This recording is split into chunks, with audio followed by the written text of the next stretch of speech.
കണ്ട വല്ലതും കാണണ്ട. ഭഗവാന്റെ കയ്യിൽ തോന്നുന്ന അവസ്ഥയ്ക്ക് ഒരു മാറ്റവും ഇല്ല. എടാ നീറാശാനും മാധവേട്ടനും ഞാൻ കണ്ടില്ല.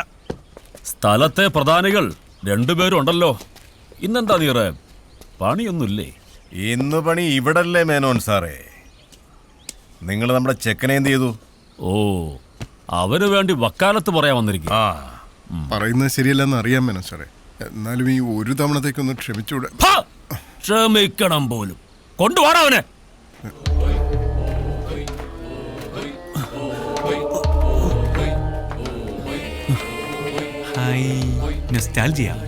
നാട്ടുകാർ ഈ വക സമ്പ്രദായത്തിൽ ഒരു മാറ്റൂല അല്ലേ? ബോംബെയില് ഇങ്ങനെയൊക്കെ തന്നെ.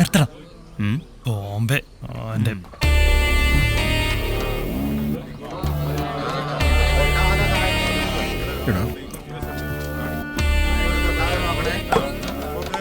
വള്ളിയും തെറ്റി പുള്ളിയും തെറ്റി.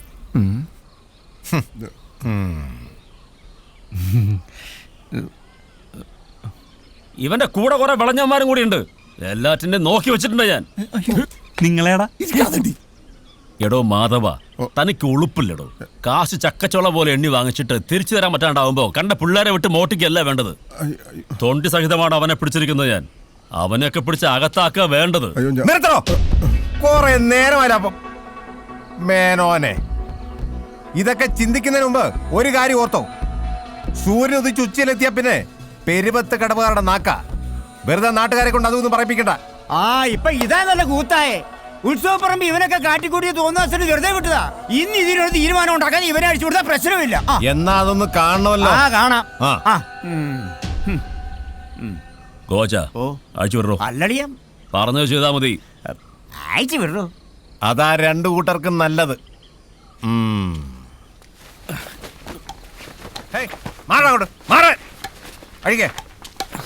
ഇങ്ങോട്ടിറങ്ങാ.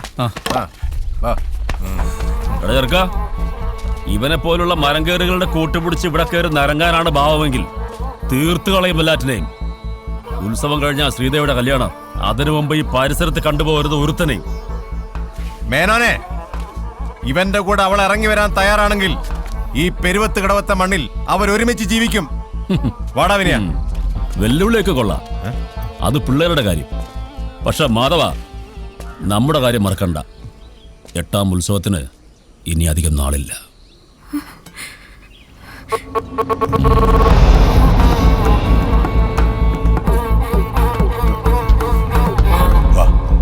നീ വാ.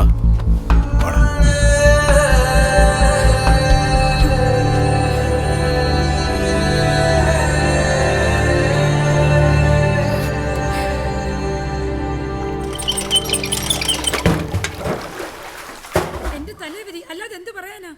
ഒരു തുണിയില്ലാതെ 2 എണ്ണത്തിനെ വളർത്തി ഇത്രയും വരെ എത്തിച്ചു. ഇതിനി അറിയാൻ ആരും ബാക്കിയില്ല. പോത്ത് പോലെ വളർന്നിട്ടും ഈ വീട്ടിൽ 2 മനുഷ്യജീവികൾ ഉണ്ടെന്നുള്ള കാര്യം അവൻ ഓർത്തില്ല. അതെങ്ങനെയാ? മര്യാദയ്ക്ക് പണിക്ക് പോകാൻ പറഞ്ഞാൽ അവനോട്ട് പോകത്തുമില്ല. സിനിമയും പാട്ടും കൂത്തുമായിട്ട് നടന്ന ജീവിതം തോലിച്ചോ? എന്തെങ്കിലും ഒരു വീണ്ടും വിചാരം ഉണ്ടായിരുന്നെങ്കിൽ ഇങ്ങനെ ഒരു തോന്നിവാസം ചെയ്യുമായിരുന്നോ?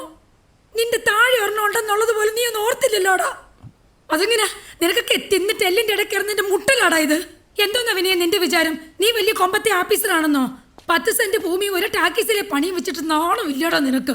അതിനെന്താ അമ്മേ, നല്ല പൊന്നു പോലത്തെ മരുമോളയല്ലേ കിട്ടിയേക്കുന്നേ. എന്റെ കയ്യിൽ നിന്ന് മേടിക്കാതെ കയറി പൊക്കോണം നീ. ഒരു ഉപദേശക്കാരി വന്നേക്കുന്നു. എന്റെ പൊന്നമ്മ ഒന്ന് നിർത്തോ? ഇത് വല്ല സ്വൈരികേടായല്ലോ. ഇപ്പൊ ഞാനാണല്ലോ നിന്റെ സ്വൈരക്കേട്. നീ നിന്റെ ഇഷ്ടം പോലെ അയക്കും.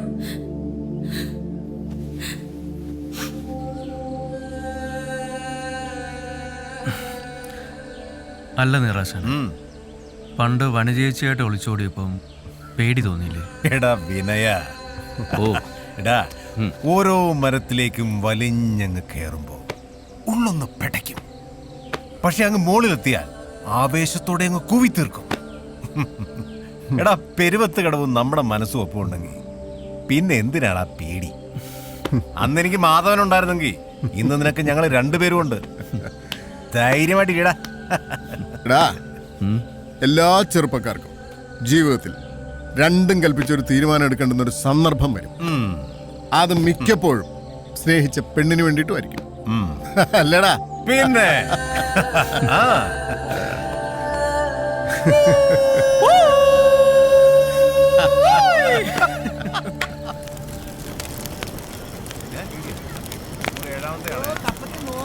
ഓ അടിയിലോ ചടിയിച്ചോ നീ കൂട്ടറാ നീ കൂട്ട മോനെ നീ പോ എന്റെ മുഖത്ത് വെള്ളം നിൽക്കും ആ അതാ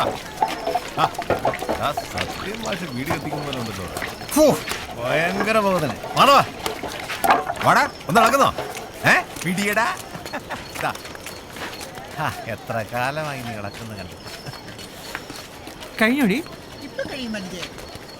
വേഗം ആവട്ടെ അവിടെ തുടങ്ങാറായി.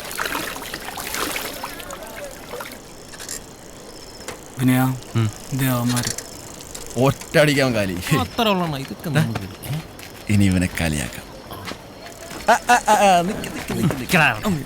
എടാ വിനെ നിനക്കെന്തെല്ലാം കിട്ടിയത് കേട്ടല്ലോ.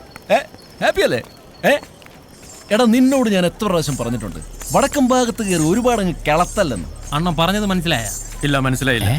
എന്നാ മനസ്സിലായില്ലെന്ന്. എന്നാ മനസ്സിലാക്കി തരാടാ. മനസ്സിലാക്കി തരാം. രാത്രി പെണ്ണിന്റെ വീട്ടിൽ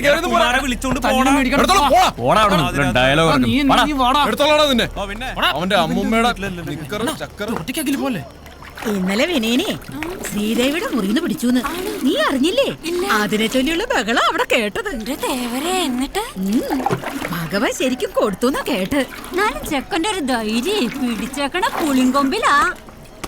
അതേ പറഞ്ഞുണ്ട് വിനയ, നീ ആള് കൊള്ളാലടാ. ഞങ്ങൾക്ക് അടുത്തെങ്ങാനൊരു സദ്യ കിട്ടുവാ. നടക്കും നടക്കും, ഭഗവാനാണ് ആള്. എന്നാലും ആ പെണ്ണിന്റെ ഒരു ധൈര്യം.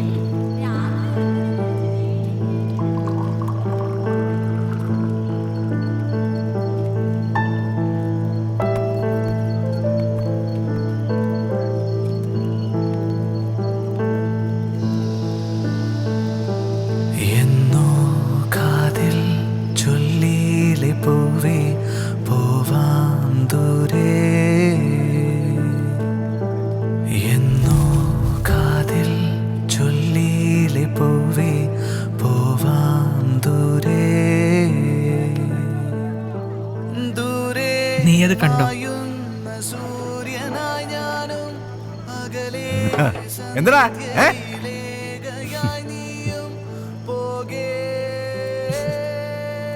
വേർപ്പിന്റെ ഉപ്പുരസത്തിലും പ്രണയമുണ്ടടാ. പണവും പ്രതാപവും എല്ലാം പ്രശ്നമായിരുന്നു. പക്ഷെ ചങ്കൂറ്റത്തോടെ വിളിച്ചിറക്കിക്കൊണ്ടൊന്ന് പൊന്നുപോലെ എന്നെ നോക്കുന്നേ. മറ്റെന്തിനേക്കാളും അവക്ക് നിന്നോട് സ്നേഹം ഉണ്ടെങ്കിൽ നിനക്ക് തിരിച്ചു കൊടുക്കാൻ കഴിയണം. ഒരു പെണ്ണിന്റെ ധൈര്യവും ശക്തിയും ഒരാണ് തന്നെയാടാ. ചങ്കുറപ്പുണ്ടോ നിനക്ക് അവളെ വിളിച്ചിറക്കിക്കൊണ്ടുവരാൻ?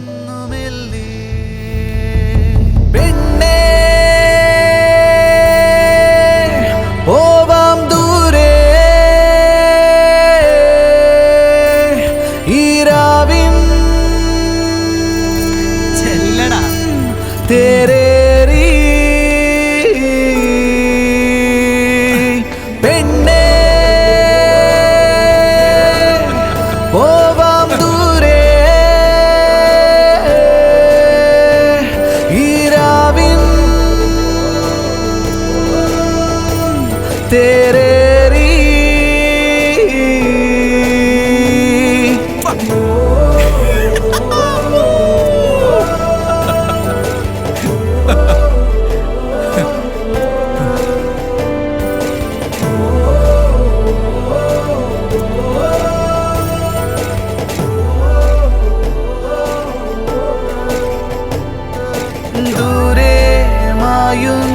സൂര്യനായി ഞാനും അകലെ സന്ധ്യയിലേകയായി നീയും പോകേ.